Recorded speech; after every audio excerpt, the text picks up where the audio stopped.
Hi, and welcome to my video in introductory meditation.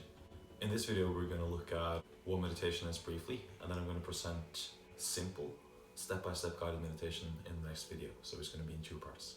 There's a lot of definitions of what meditation is, and I think there's a lot of people who approach meditation and try to still their minds. So they're trying to make their minds stop. And I tend to have a somewhat different perspective from this. I don't think it's possible to stop the mind, because stopping the mind would mean stopping the brain from working, and I don't think this is something you should strive towards when you're just beginning meditation. But I think we're simply talking about creating a little bit of space between ourselves and our minds, so that we're able to observe our minds instead of identifying with our thoughts. A lot of the problems we have in life is that we identify with thoughts.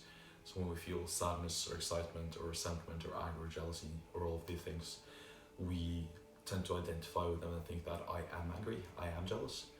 And the purpose of meditation, at least at the beginning stages, is just to create some sort of distance between yourself and your thought patterns, so that you can observe your mental state or your thought patterns instead of identifying with them and allowing them to influence you.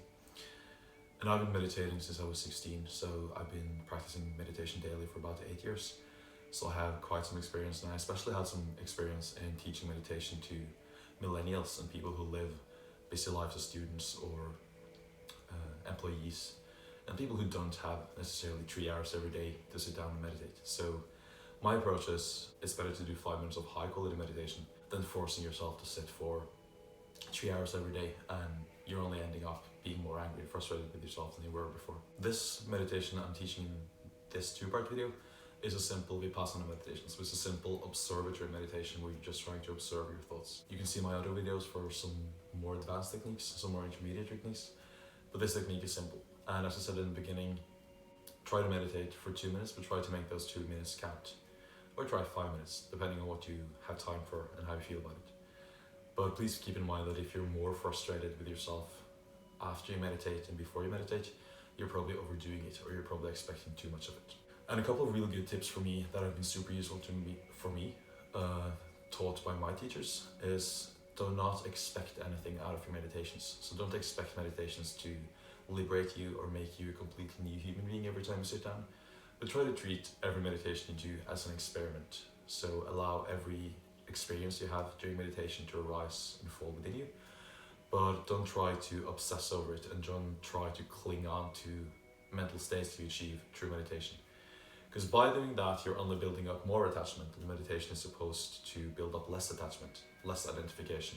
Meditation has countless scientifically proven benefits, way too many to list in this video, but you can watch some other stuff I have about the scientific processes that makes meditation so beneficial for us as people. And I personally think that every human being should meditate at least 20 minutes a day, just because we spend so much time taking care of our outward appearance, in terms of we go to the gym for hours, we do our makeup, or some of us does our makeup, and our work and our material external success, but not many people invest even 2 minutes daily in their internal life.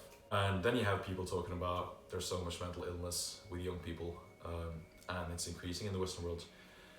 But if we look at it as an analogy to the body, what happens to your body if you don't care about what you eat, and you don't move, and you don't work out?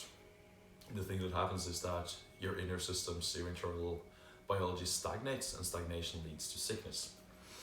So the body needs to be exercised and used, and you need to pay some attention to what you're putting in.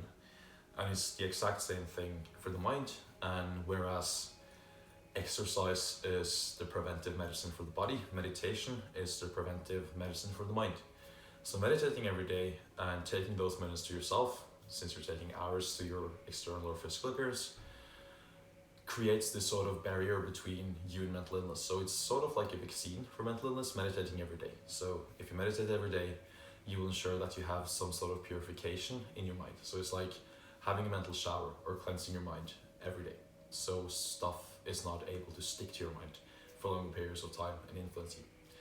And that doesn't mean that meditation makes you this kind of superhuman who's not longer able to feel anger or resentment or attachment or those kind of things.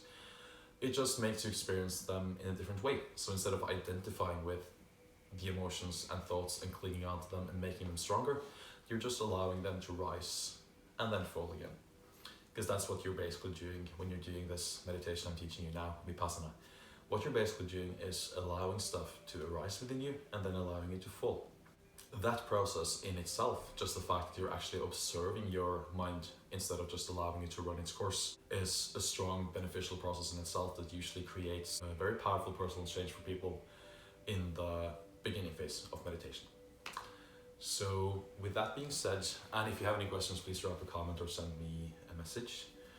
But with that being said, we can begin to do the actual practice.